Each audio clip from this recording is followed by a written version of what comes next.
दंडवत प्रणाम निवेदन ज्ञापन करी। नित्यलीला पृष्ठ भक्ति वेदांत वामन गोस्वामी महाराज, नित्यलीला पृष्ठ भक्ति प्रज्ञान केशव गोस्वामी ठाकुर, जगतगुरु भक्ति सिद्धांत सरस्वती गोस्वामी प्रभुपाद, नित्यलीला पृष्ठ भक्ति द्वैत माधव गोस्वामी महाराज, नित्यलीला पृष्ठ भक्ति वल्लभ तीर्थ गोस्वामी महाराज। आसाम वैष्णव सम्मेलनेर आचार्य परिव्राजक गोस्वामी महाराज, आजकार भक्ति हृदय बन गोस्वामी महाराज एवं सभार सभापति महाराज परिव्राजक आचार्य तीर्थन सिंह भक्ति वेदांत अरण्य गोस्वामी महाराज एवं मंचेर तीर्थन सन्यासी परम पूज्यपाद तीर्थन भक्ति वेदांत उदासीनी महाराज एवं परम ब्रह्मचारी प्रभु आमादेर गिरिधारी ब्रह्मचारी प्रभु हरिकथा कृपाश्र मातृमंडली वैष्णव मंडली सज्जन मंडली सकलेर श्रीचरण कमले आमार अनंत कोटि साष्टांग दंडवत प्रणाम निवेदन ज्ञापन करी। आजका কি উপলক্ষে দিতে উপলক্ষটা কি? হ্যাঁ নামকরণ। ও আচ্ছা, তার মানে नाम আজকের দিনে নাম রাখা হবে না? তাহলে শাস্ত্রে বলছেন এই যে নামকরণ বা পঞ্চামৃত বা সাত ভক্ষণ এগুলো কেন করা হয়, কারণটা কি? কিছু কারণ আছে নাকি? পঞ্চামৃত খায় না মাদেরকে বা নামকরণ করা হয় আজকের দিনে। তার মানে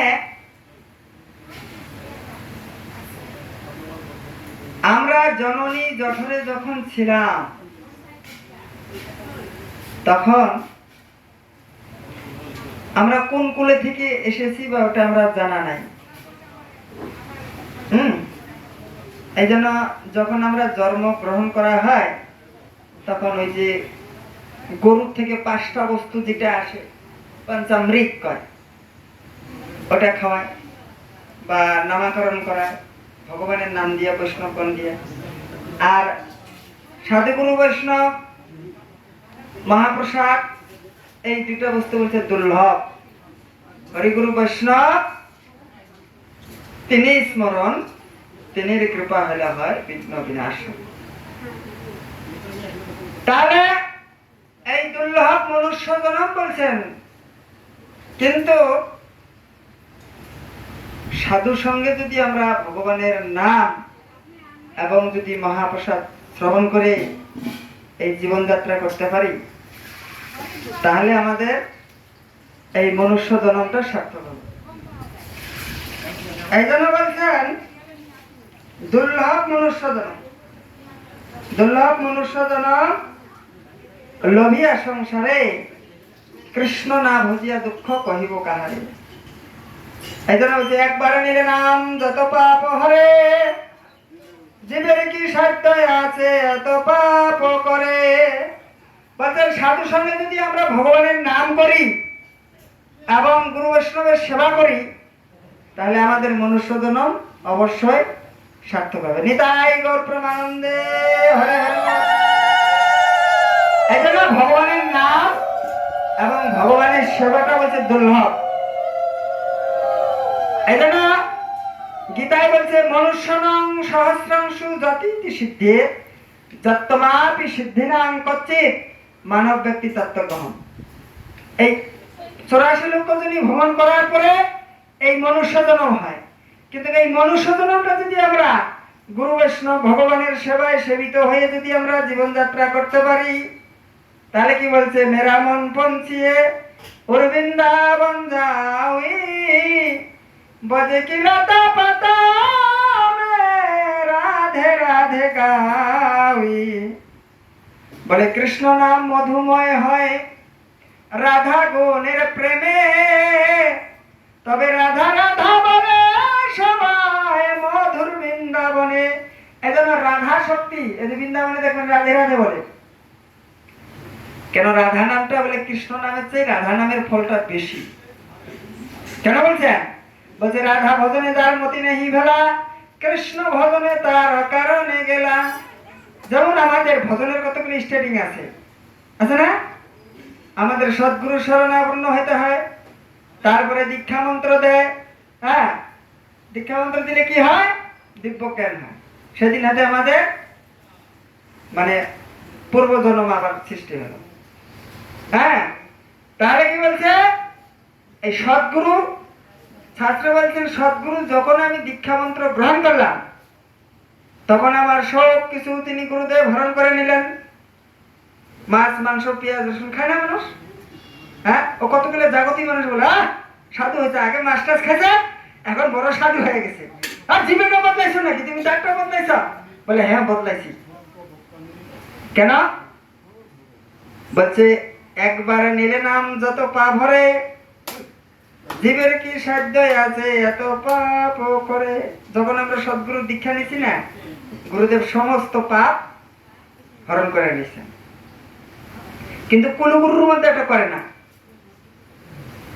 করে না। এটা ওরা মন্ত্র দিয়ে গেল, তোমার বাড়ি তোমার চাউল ডাল তেল লবণ হলুদ খয়রা সব কিছু রান্না বাড়া করলো, কিন্তু গুরু রান্না করে খাইয়া দিয়ে চলে গেল। হ্যাঁ, কিন্তু শিষ্যর হাতে খায় না। কিন্তু আমাদের গৌরীয় মঠে তা নাই। মহাপ্রভুর 13টা সম্প্রদায় আছে, এই 13টা সম্প্রদায় বাদ দিতে হয়। মহাপ্রভু বলছেন এটা মায়াবাদ খণ্ডন। কি বলছে? আউল বাউল কর্তা ভোজা নেরার দরবেশের সাই সহজিয়া অতিবাহী চূড়াধারী গৌরাঙ্গ নাগরী তোতা কহে 13 সমন্বয় করি, 13টা সম্প্রদায় বাদ দিতে হবে।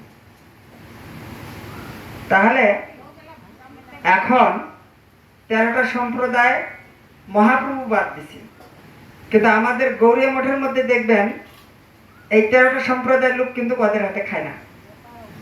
এই 13 সম্প্রদায়ের লোকের হাতে কিন্তু গৌরী মঠের সাধুরা খায় না। খায় না? খায় নাকি? কিন্তু খায় না। কেন খায় না? বলছে ওরা আউল বাউলের মধ্যে আছে, ওদের কোনো হরিভজনের কোনো ঠিক নেই। এই জন্য বলছে ভজন করতে গেলে আমাদের আগে সাধু সঙ্গ করতে হবে। এখন তো আমরা সাধু সঙ্গ করলাম, সদ্গুরু দীক্ষা নিলাম, বিরাট বড় সাধু হয়ে গেলাম। হ্যাঁ, বলছে একটা অনুসরণ আর একটা অনুকরণ। শাস্ত্র বলছেন সৎ ধর্মে সৎপিতে প্রভু কৃপা প্রদর্শনা ঈশ্বর ধ্যান প্রবশ্য প্রকাশন। মানে বাঁচাল হইলে চলবে না, গুরুর আনুগত্য স্বীকার করে আমরা যদি হরিনাম করি, তাহলে কি হবে? সে বাকি বিহারী লালকে পেতে গেলে গো রাধারে কৃপা চাই, তাই না হলে পাবে না তুমি ওই বিহারী কানাই। ওই জন্য গুরুর আনুগত্য ছাড়া ভগবানের কৃপা লাভ হয় না। আজকাল গুরু শিষ্যই কেস খেলাখেলি হচ্ছে। হ্যাঁ, কলিযুগ। বলছে কলিযুগ বলে ধন্য কলি। তুলসীদাস বলছেন যে গুরুর নাম রস করো প্রিয়ারে মনুয়া, এই সংসার মে ঝুটুয়া। ঝুট মানে মিথ্যা। রাম নাম সে বানাও ধেনু, কৃষ্ণ নাম সে বাসি, আর রাধা নাম সে রশি দিয়ে কাটো মায়ার ফাঁসি। মায়া মানে আমরা বুঝি না, আমাদের পিছনে যে মায়া লাগে দিছে ভগবান, ওই জিনিসটা আমাদের মানে স্বরূপ শক্তি জ্ঞানটা নাই।